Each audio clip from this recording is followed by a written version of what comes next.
officially move markets just by like, oh yeah, that looks nice. Yeah, that's a good one. You know what I mean? Yeah, Like, he's definitely not allowed to manipulate markets. I don't know exactly what the actual laws are, but well, for him, like it's a lot of people like that they're so big that they can't say anything. But one thing he did say was, I remember this one like 4 years ago. He was like, if anybody buys airline stocks, they're just trying to lose money. Like he was just shitting on airlines. And then like 2 years ago, he's all in on them. It's like, oh, the facts changed. And he's done that with Apple and some tech stocks, you know what I mean? But yeah, I don't know. People take his stuff way too literally. So for me, it's actually a buy signal. Yeah, I'm no fan of what's his face. I mean, I like him. I like Price Waterhouse Cooper's guy. Warren Buffett. He's just like a lefty, you know. He plays the politics thing. Check. Yeah, Munger is the one that I don't like. Check. Check. Jackson. check.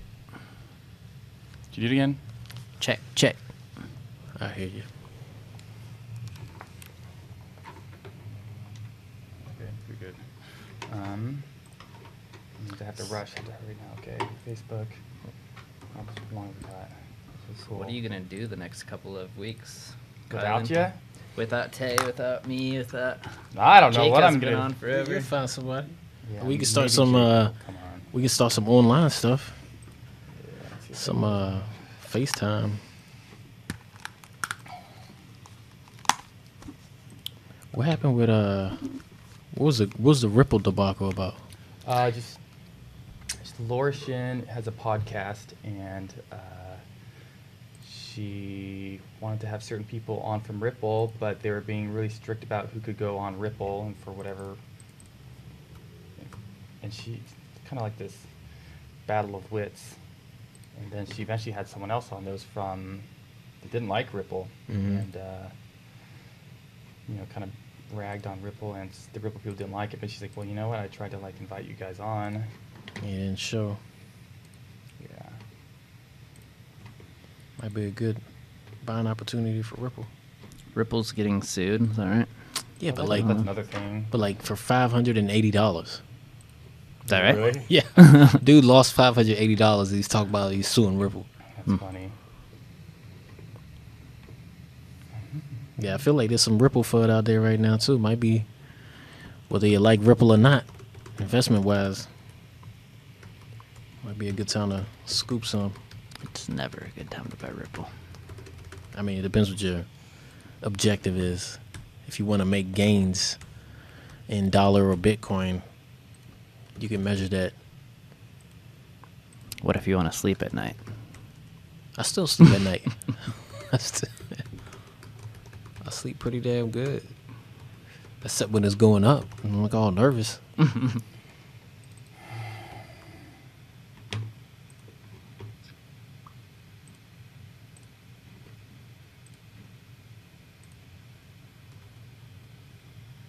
Oh, shoot.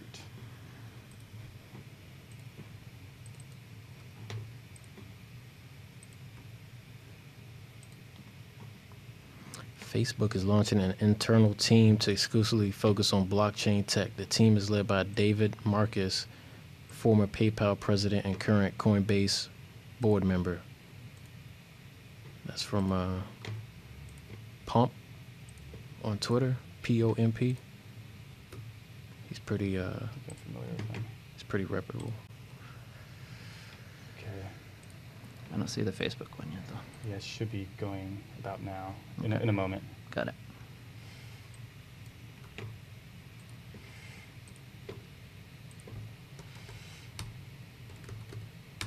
You're gonna want to put your actual headphones on for the animation. I don't have them with me. They're in my bag over there. Oh. I'll have to watch it. Okay. Hey. Yeah, I want to see if it doesn't in fact go. Are Go you smoothly. actually doing it from your own personal Kylan Hurt Yes. YouTube? Oh no, I shut that one off. Okay. I gotta switch. Phantom SEC here. And yeah, just No. that episode of Silicon Valley was just that last episode, right? That Was they it? I didn't get to see as much with the, oops. How long we got here? Yeah, and then billions. There you go. I see you. We're going live. Okay, cool. YouTube? Oh, no. I just shut that one off. Last episode I did.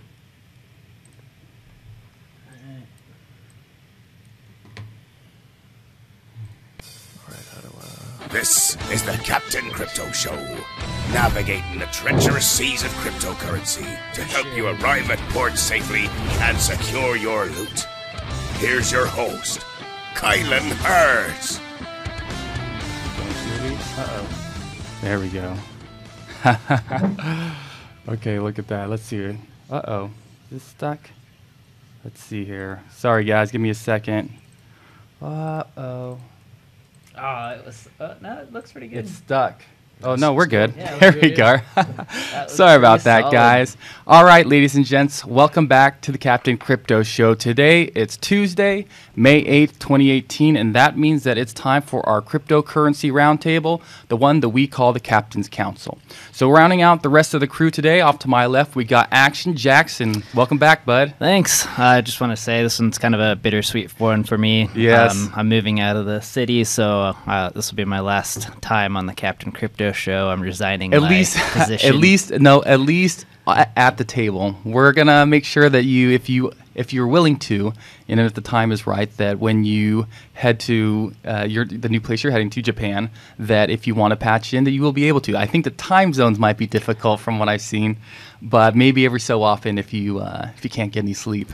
Yeah, I just want to say I love what you've created, and I love being a part of it, so I want to be a part of it any way I can. Cool. And I must say, I do appreciate everything you've done for the show. You've been on, I think, maybe more than anyone. It's been pretty close. I think you and Brett are on a lot. Tay travels a lot. But you've always been willing to help. You've always asked, what can you do to help? And I don't want you to think that that's gone unnoticed. So thank you, Jackson. Thanks, Kylan. All right. And off to my right, we got Tay, another frequent Captain's Council crew member. How's everything going, Tay? Pretty good. Pretty good. Getting ready for a trip myself, but won't be as long as your trip. Yeah, this is one of the. I feel like this is one of the first times where you've actually gone 2 weeks in a row. For Jackson, Yeah. that's a normal couple of weeks. But okay, so before we get started on some of the news, and I'll be honest, some of the news is a little bit light today. During the last week, a lot of the news that I've seen that actually caught my eyes, it's a little gossipy. It's a little, Yeah. there's Twitter feuds, but that is the cryptocurrency space. It is. So we're going to embrace it, and I pretend like I don't like that stuff, but the truth is, I like myself a little bit of gossip. Call us the TMZ of crypto. I'll gladly accept that label. Okay, so I guess where should we start off? We'll start off, actually, before we get started, for those of you who are watching, please feel free to ask us any questions. If you want to throw comments our way, please do it. We're willing to take on whatever questions you got, and we want to make sure that you guys get your questions answered as best we can. Today it is going to be a little bit shorter because we do have some obligations we have to head to, but we are going to try to be quick with the stories to still make sure that there's enough room for you guys to get your questions in. So we are going to tackle a couple of stories first. The first one, I'm going to start off with one that's personal. And, I make investments as someone who's interested in cryptocurrency, but as much as I make some good investments, there are times when I make poor ones. So you guys might remember the cryptocurrency mining project that I was talking about a few months ago. Do you remember that at all? Yeah, I remember talking about that. Vaguely. It was a while ago. We're talking like December. So I invested money in a cryptocurrency mining project that is, I met the guy who's the CEO of it. I'm actually not going to name the project because I don't want to affect the outcome. Not that we're that big, but I don't want to affect whatever's going to happen next. But essentially, I invested some money. It wasn't a ton of money, but it's a decent amount into a cryptocurrency mining company because at some point you want to get more crypto, not just watch the crypto that you have go up in value, but you actually want to try to accumulate more cryptocurrency. So I invested in a project. They are still headquartered, or like, what's the term I'm looking for? Incorporated, I think, in Las Vegas. And some people thought that was a mistake for them to incorporate in the United States because there's increased regulation here. Right. And so even if you want to do the mining in the United States, a lot of people like to actually incorporate in like Hong Kong, Singapore, somewhere that's a little bit more free markety, shall we say. Well, at first they were planning on doing a token sale with ERC20 tokens. So that way, if you own tokens, it's kind of like you have equity, even though they wouldn't call it that because the regulatory issues. And then they decided to stray away from that. And instead what they did is they went with a subscription, architecture, where it's like, no, you don't have tokens, it's not equity, you have a lifetime membership. And the idea was that essentially the amount that you invested in would be whatever that was, that proportion of the total amount invested into the project, you would get the appropriate amount of returns from the mining, right? So we're supposed to we're actually supposed to start the mining and actually start getting the first payouts in June. And we get an update like a week ago that says essentially, guys, we tried to figure out the regulatory issues and we just weren't able to do it. So you're and then they say, okay, what do you guys want to do? We're willing to give you the ability to, how would I say it, to excuse me, to rent machinery with them and have them host it and stuff, but then you have to pick, okay, which machines do you want, and then they're willing to sell you the machines. It's like, so it's gotten pretty convoluted, and it's at the point where, I feel like I'll be lucky if I get any money back at this point. I'm starting to write it off as a loss, and it's unfortunate, but I think a lot of companies, especially ones that are using tokens or that have to worry about securities, in the United States, they're having a hard time. So that's kind of an anecdote that I wanted to give. What do you guys think? Are you guys involved in any mining projects or investments? No, I am not. You don't have to say. You don't have to say if you do. But first off, nothing I say is financial advice. Just gonna get that out there in the clear. Right. But I have looked at purchasing a miner. And then I am looking at purchasing a miner and just hooking it up. And I'm looking at that more from the long-term strategy. Like, I think at first, obviously, it'd be a loss on electricity cost, but you can do it for a while, collect some either Bitcoin or Bitcoin Cash, and then or whatever coin I'm trying to mine, and then just hold it for a while and see if it pays off, say like in a year or something like that. But that's all those other mining subscriptions and everything, right? It's just a little too complicated for me to get my head around, and there's so much other stuff going on where I could just put my money in the coin. I feel like if I want to test out mining, I'm just going to get a miner and do it. Right. So that is kind of something where I'm thinking maybe by the end of the year I might try doing some mining myself. But as we said before, that's difficult to do in California specifically, which is where we're located. What do you think, Jackson? Was this a fool's errand? What was I doing? Mining is so interesting to me. So I've always wanted to do it, but I don't have any access to cheap electricity. Right. So it's never really been in the cards for me. My parents live in Washington where they do get pretty cheap electricity, but they live way up in the hills where it's hard to get wiring to them. So they pay higher prices for electricity. Okay. So Gotcha. Unfortunately, I almost was there. But I just want to weigh in one thing that it's just kind of interesting how closely cloud mining operations and mining operations that you're talking about mirror the original case that has the Howey test for what is a security. Right. If everybody's kind of familiar, it was basically like a bunch of people coming together and they were putting their money into this pot, and then somebody was growing orange trees out in this grove and then selling the oranges. So it's just like putting all the money into the pot, somebody's doing the mining and grabbing bitcoins for you. Right. It's like the exact same situation as the Howey test. So it literally is the definition of a security. So I totally understand why they had such a hard time with the regulatory process around it. Yeah, well, I guess sometimes you learn the hard way. I guess the one silver lining is that some of the analogs to proof of work mining are a little bit less energy intensive. Proof of stake, obviously not very much energy there. Block producers on EOS don't use up as much energy. So hopefully there will be more opportunities in our region, and I will be keeping a very close eye on it because I don't like the idea of just having my crypto or just having the money I get from my job. I want to diversify a bit, right? Make your money work for you. Multiple streams of income. Right. It's Okay. Don't ask what Bitcoin 2 can do for you. Ask what you can do for Bitcoin. Wait, I'm trying to do as much as I can for Bitcoin. Or EOS or Crypto, right. Okay, so we're going to get to one of the first questions here. Kyle Boyar, he's an acquaintance of mine. He's wondering if I'm still planning on doing an EOS token registration tutorial. The answer to that is yes. I'm trying to figure out exactly what date I want to do it. Most likely it would be on like the Thursday or Friday before the actual launch. I have to do my homework first because I want to make sure that I know what I'm doing.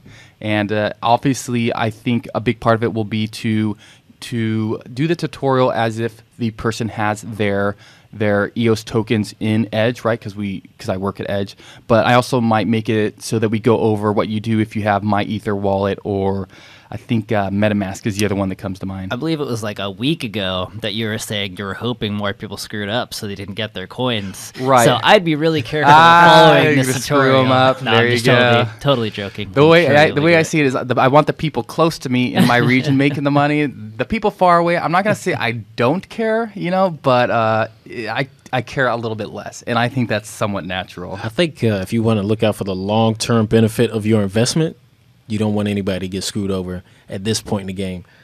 Yeah. Because if they have a bad experience with EOS, maybe they'll just say, hey, screw this. Right. These guys screwed everything up. They'll It's start flooding the convoluted. market for everything. That's true.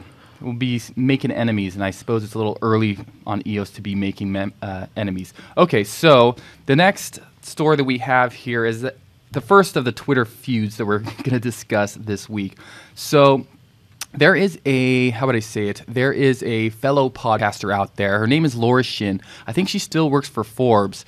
So she does a podcast called Unchained. I think they record in New York, and since she either works for Forbes or used to work for Forbes, she has very high production value. So I have to give her credit on that, and she's able to land whatever interviews she wants. Right? She works for Forbes. Everyone wants to come on, but there was a little bit of a feud. I think this was within the last day or two. She came out with a new episode where they were talking about Ripple, and she had two guys on who I don't remember what company they work for, but it's not Ripple, and they were kind of ripping Ripple to shreds. Okay, it sounds a little strange.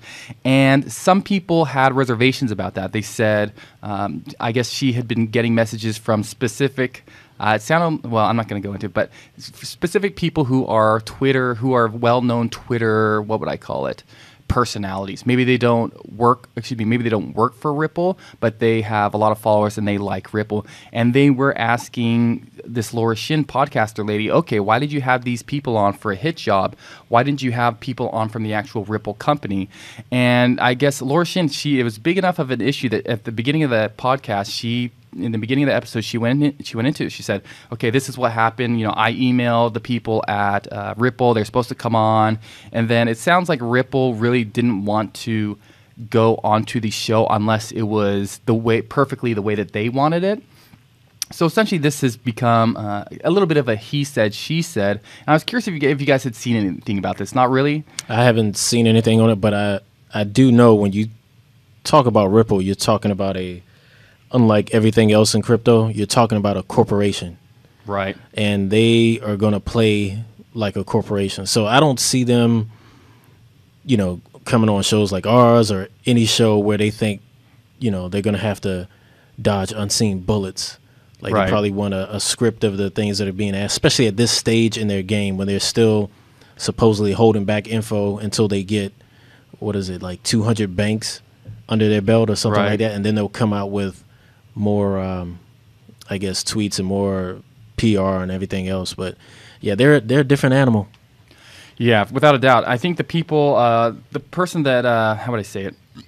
Shin wanted to have Brad Garlinghouse on. He's the CEO. Some of the other Ripple fans wanted David Schwartz on. He's the chief cryptographer. And I don't know how good some of those interviews would be. Shin's not.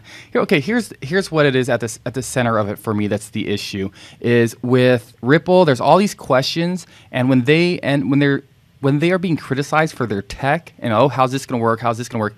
It's just like all the people at Ripple do is they just create another layer of obfuscation where it's like, oh, no, you need to read up on this technology. It's like the 60-page thing they want you to read. And if you get through that and you have a question, say, oh, no, you see, you have to check this thing out over here. It's like misdirection. And there does come a point, what do you think, Jackson? Does there come a point when if it's not simple enough that that's a red flag. Yeah, that's one of the things I believe the most is that if you can't explain something simply, then you don't understand it, / you don't want other people to understand it. Like, it should be able to be boiled down to a simple process. Right, and to be fair, some of the, in my opinion, most of the projects that I've liked have had pretty simple white papers. The Bitcoin, the Satoshi white paper is very simple. It's like 9 pages. Yeah, anybody can read that, and everybody should. And to a certain extent, if you are not able to explain your technology in a simple manner, then granted that just might mean that you guys suck at writing technical papers. But if you are unable to do that, then it's like, okay,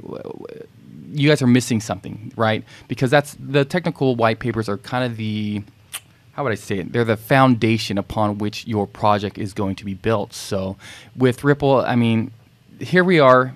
It's been over a year since it really started to hit the moon, start to moon, right? It's kind of mooned a couple times, and it's gone back down a little bit. But I was saying at the beginning of the year, does the Ripple project, does the Ripple company and XRP, do they have to show some real progress, you think, by the end of this year?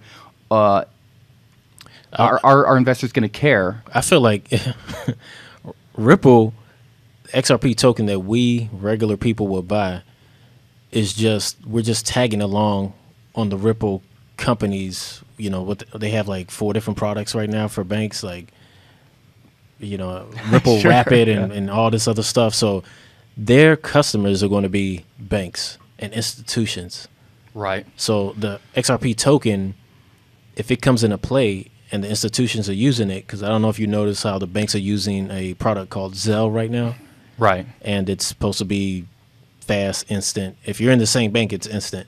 If you're not, it was instant. Now it seems like it takes 2 or 3 business days, but it's free. So if the banks buy off and start using that, then the price is going to go up. Whether it's going to be, if you're into crypto for the reasons that we buy Bitcoin and all that other stuff, it's not the same thing. It's more akin to buying a stock in a company, and that company is related to banks. And you have no idea if that stock is illegal or not. Yeah, that's another thing we have. It sounds like, I think we'll get to that. Actually, let's go ahead and get to that story. So if you guys have been paying attention to the news, especially the last couple of days, discuss whether Ethereum and Ripple are a security or not. And some people were making it sound like they expected it to be like the final, okay, either yes or no, which, okay, I don't know if the government's in that much of a hurry to get that done. But essentially, when it was supposed to happen, people didn't see anything about it. They didn't hear anything about it. So they kind of called out this Wall Street Journal journalist, and he said that actually the meeting was not supposed to be anything major. So I haven't checked the original article. I actually heard they couldn't even find any sort of meeting on the books at all. Okay. There was nothing. Yeah, I mean, it was something like that. I don't know. Like I said, nothing major is the direct quote that I have. There was some other stuff that he said that made it sound like that. It was just going to be kind of not an official meeting. It was almost like they were just going to talk, not open to the public, maybe. Okay. It sounds. I believe that I read that meetings like this have to be announced in public. Like, these are meetings that are supposed to be publicly available to everybody. Like all of them? Or that's what I read, but I don't know. I'm not a lawyer. It does beg the question of where do you draw the line? If it's scheduled, then it has to be. But if I'm like, oh, hey, let me meet in your office in 10 minutes and we can discuss something. And I'm sure that the government doesn't. I mean, they don't have to follow all the rules, it's just right? it's another example of buy the dip. Buy the dip. Buy the dip, because they're going to FUD it this time. They're going to FUD it again. We're going to see some more FUD, and the price may go down simply off of a tweet. Yeah, I actually have not taken a look at the price to see how it's affected it. But do you think, I'm kind of wondering what you guys think if this whole securities thing, is it a securities or not? Do you think we're going to get any closure on that anytime soon, Tay? No. I don't think so, because there's too much at play right now. I think institutions and all of them, they're laying their groundwork for all of this right now. And I believe that the government wants to promote new money, new industries. They're not going to lock down the rules on it while it's still growing. Right. So, do you think it would help for it to be considered securities or no? I guess it depends what they consider it instead, right? Well, I think that there's one of two things that could happen. Either it will be considered a security, or it will devolve into the exact same system that we have now. Like, it just doesn't make any sense to have a security outside of government or outside of a governance protocol, governance issue. You need somebody to be able to step in and say, like, this is what the contract was. They didn't execute on the contract. Somebody has to decide in that factor. And if you don't have somebody who is able to enforce that decision, then you don't really have a contract. Because people disagree on things. Nothing's rainbows and leprechauns. And then one other thing is that the first thing that they're going to do is they're going to step in and start limiting the amount of times, or the amount of people that can do an ICO and be covered under this regulatory body, because it's a very expensive thing to do. Yeah, it's definitely something that's expensive. That's what I'm noticing, is it's almost like the United States wants to just funnel people into this traditional system. And, I mean, obviously that's what they want to do. It's almost like they are protecting the establishment that's already in that system, which tends to be people who can pay the regulatory fees and permits and all that stuff. So it really kicks out the bottom rungs so that the small guy can't really do a token sale, can't get access to that funding. The small investors can't always... They can't always invest in companies. They have to be a what's the term? Like a certified investor. You know what I'm talking about? Yeah. Yeah, and I guess you have to have like $1 million or like $1 million worth of accredited thing. I guess the other side of that is you can just let all the scams run rampant and just have people eventually learn that it's buyer beware. Like, that's what I was hoping for. Well, as much as I hate scams, the thing is we keep talking about the U.S. I mean, I think our government still realizes it's a global playing field. So if we come down too hard, we'll just be left behind and leave it up to pretty much Asia to take off with it, and then probably South America, Africa will catch up to a certain point. And at that point, it becomes like a national security issue, right? Yes, yeah, exactly. So I think if you're trying to, it's kind of interesting that Trump hasn't really said anything about cryptocurrency, has he? Well, that's a good sign. That's a good sign. I still have that bet with myself that Trump will have to say the word Bitcoin by the time he's done with his first term. But I think they're trying to keep it out of his. I haven't won that yet. Yeah.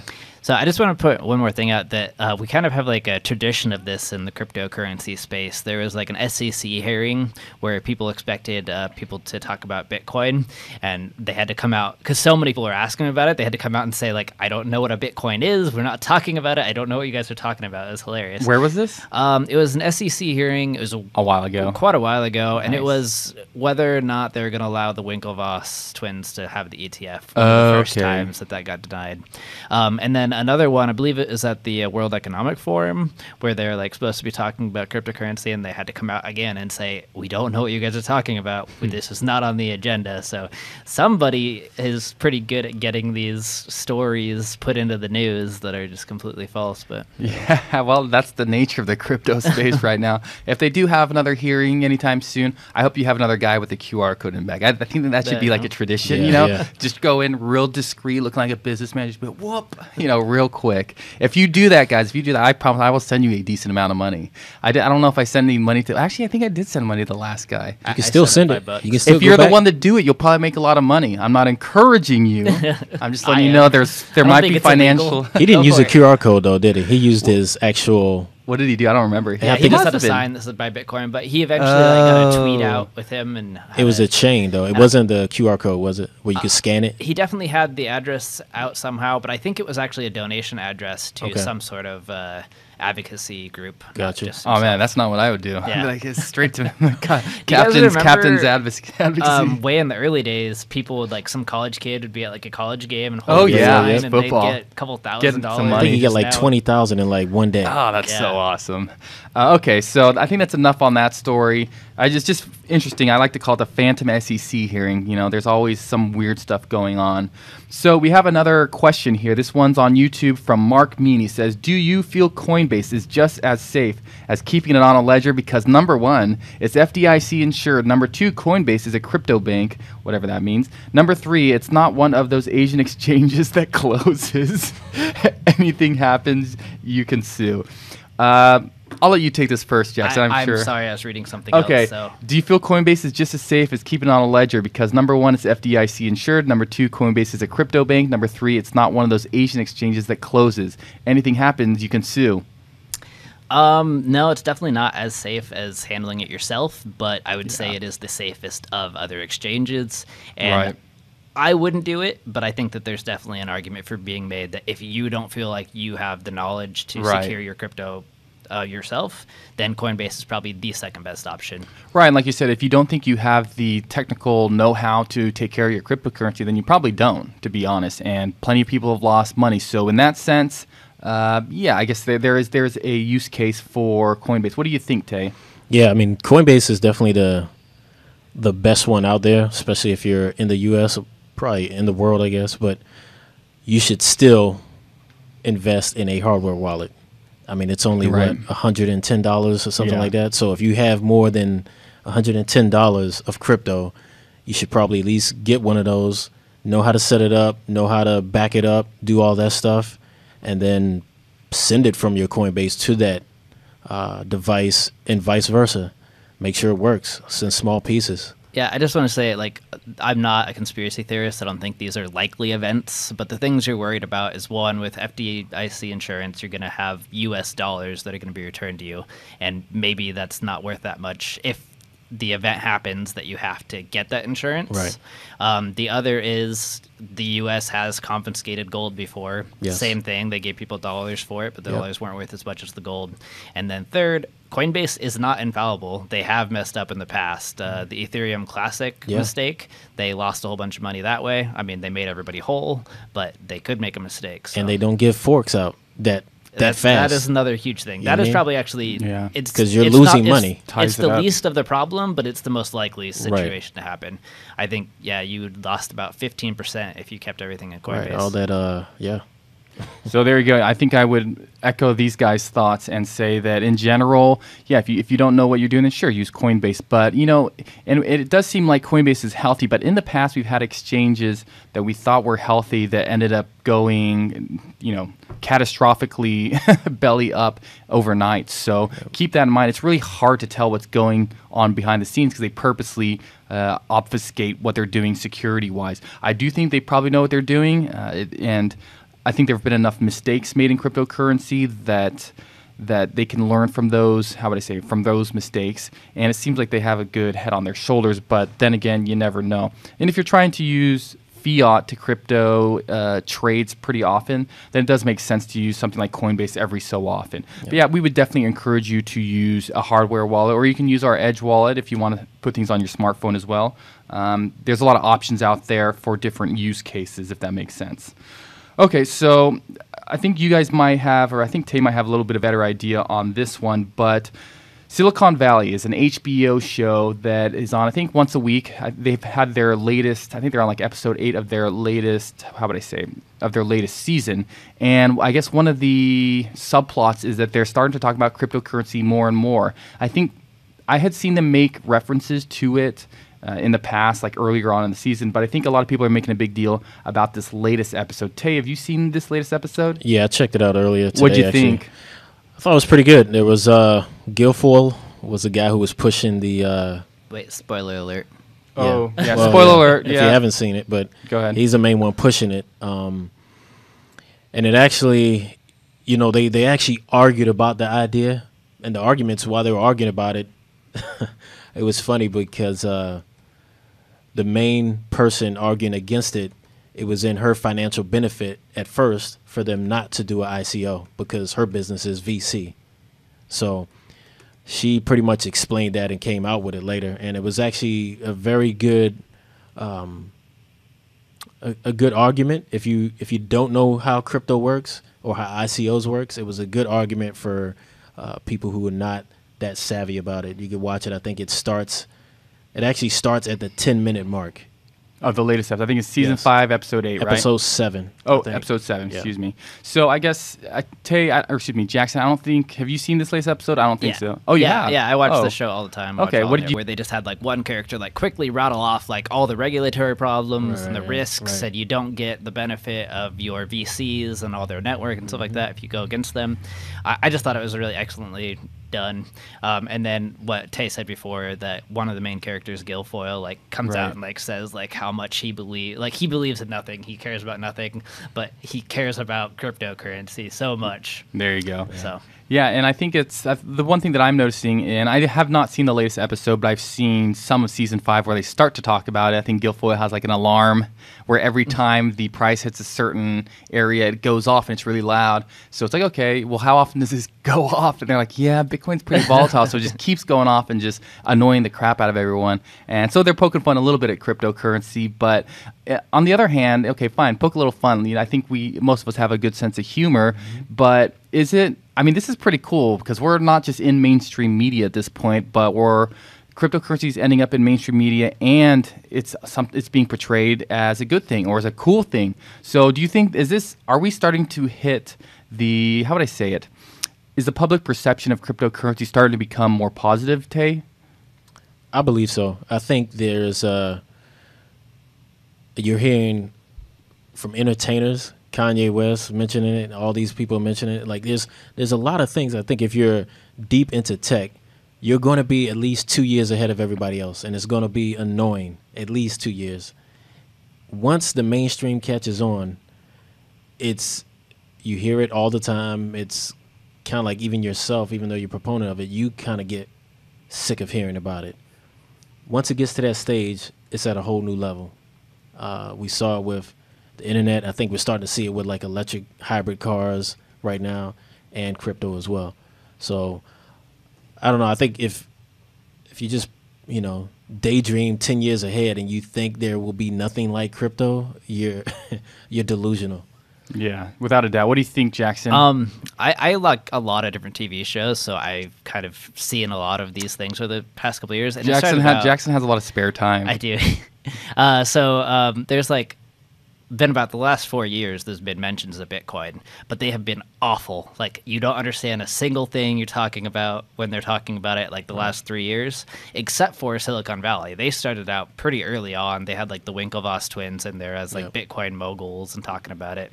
They had like a binary hidden message in the back of one of their shows that said Bitcoin on it, stuff like that. But I do feel like this last season of new shows from HBO, it really seems like they're hitting it hard. Right. It's on Billions, it's on Silicon Valley a lot, it's on Homeland, and they've done it well. Like, they actually seem to understand it. And Billions, I like the way they use it because, they use it kind of nefariously, but I like the fact that it's a utility. It's almost like, here, we're going to do this, and we're going to transfer this in crypto. Here's your thing, here's your stick. I think it was a ledger of $1 million worth of crypto right now. Boom, take this, and this is your bonus. Yeah, they use it for a reason. Right. And then also they use it as a matter-of-fact thing. It's right. Why wouldn't we use this? Exactly. There's no better way to do it. Yep. So. X Capital's at the edge. Why wouldn't we be looking at this? You know what I mean?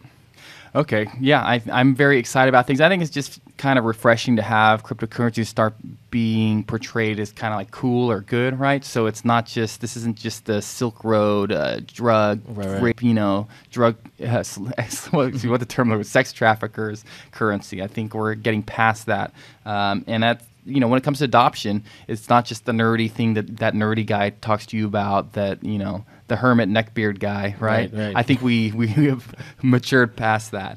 Okay, so we have another question here on YouTube. Jackson, we couldn't let you go without a Bitcoin Core, Bitcoin Cash question. It says, juicy. Bitcoin Core maximalists have a hard time accepting a better technology such as Bitcoin Cash, since BTC is only 35% dominant.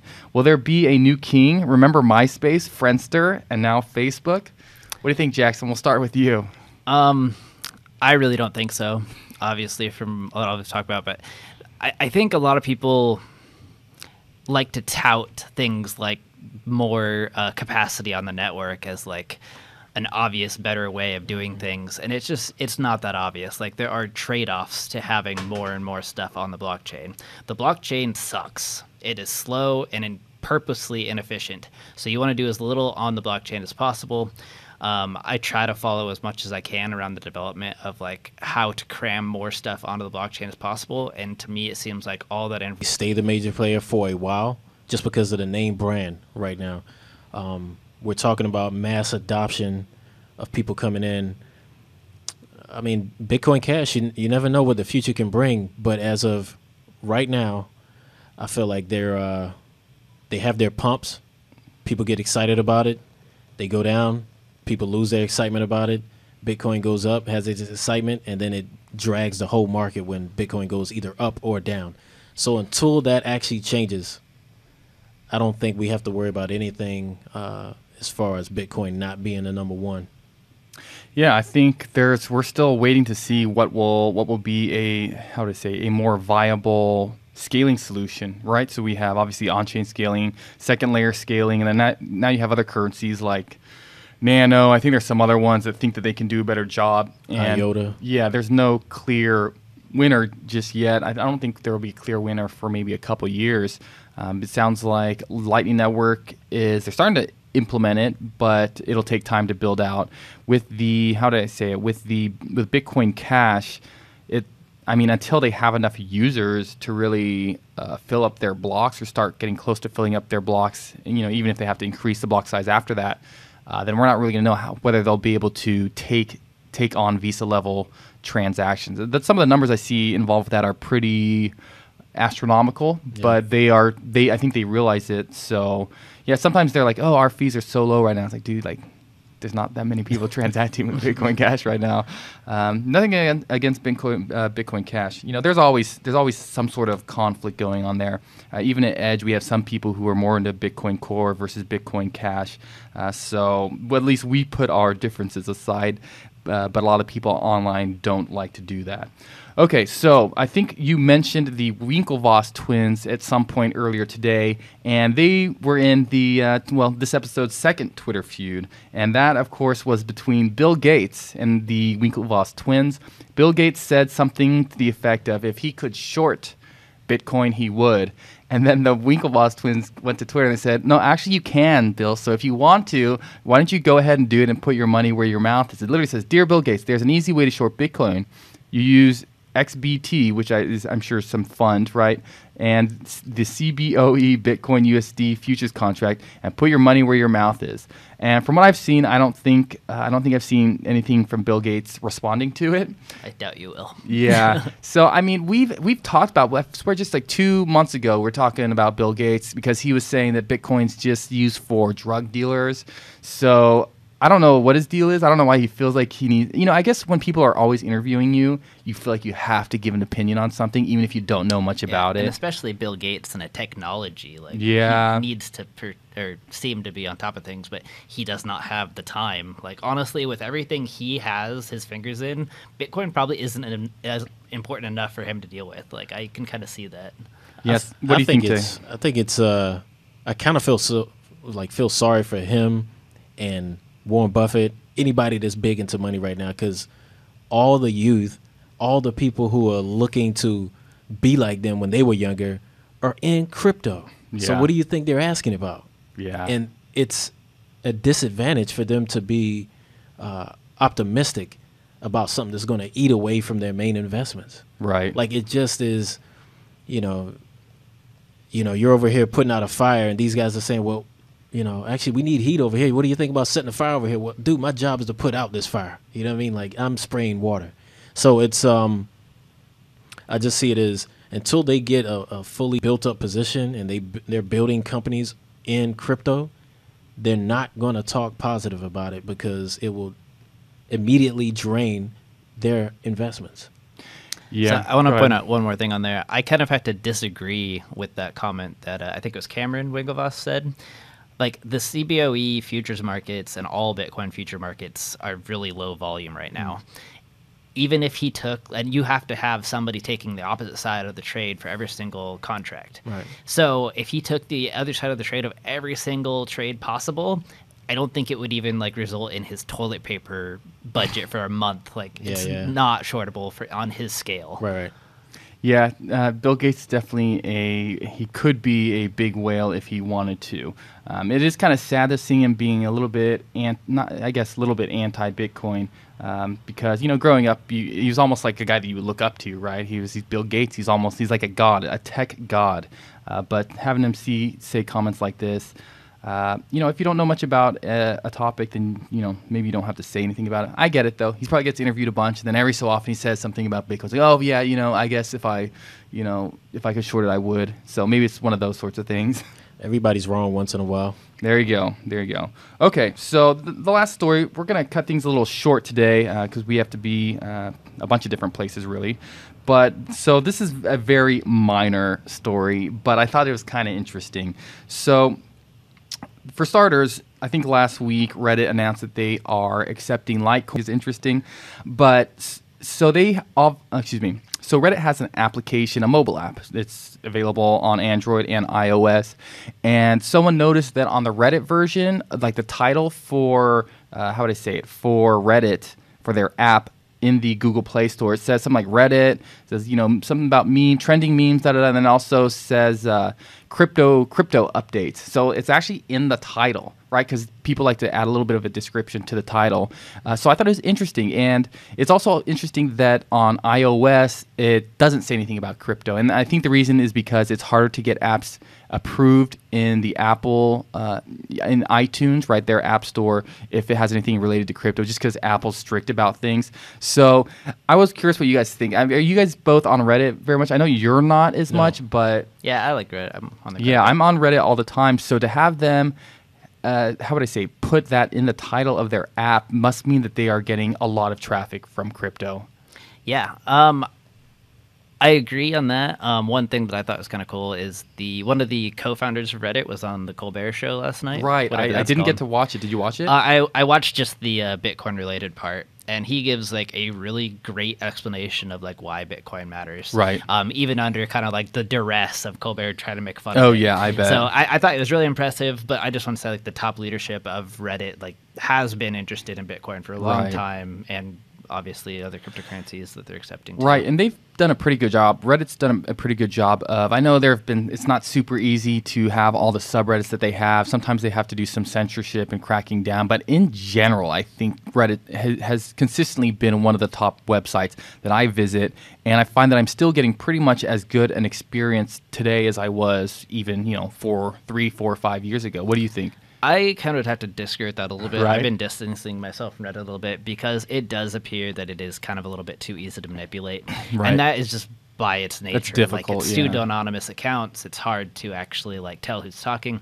So for getting my Bitcoin type news, which is mostly what I use Reddit for, I've been kind of drifting more to Twitter where you can have a better idea of like who is saying this and why. Right. Okay. I mean, Taya, it sounds like you haven't used it quite as much. So are there any other stories you guys want to go over? I think we've done a good job here, haven't we? Yeah. All right. Well, as I said before, Jackson is leaving us. So I guess hopefully this is not goodbye. Hopefully it's just until next time. And you're going to Japan. And I think both Tay and I want to come visit you out there. Absolutely. So I guess... Konnichiwa. You'll have to we teach should have me. We should have the Captain's Council from Japan one of these I would be times. cool Yeah, to do. I'd be cool to do that. Yeah, I think there's probably enough conferences there that at some point we can maybe nudge our team to head out there. So okay, well, this is your captain wishing you guys fair winds and following seas, guys. Set sail.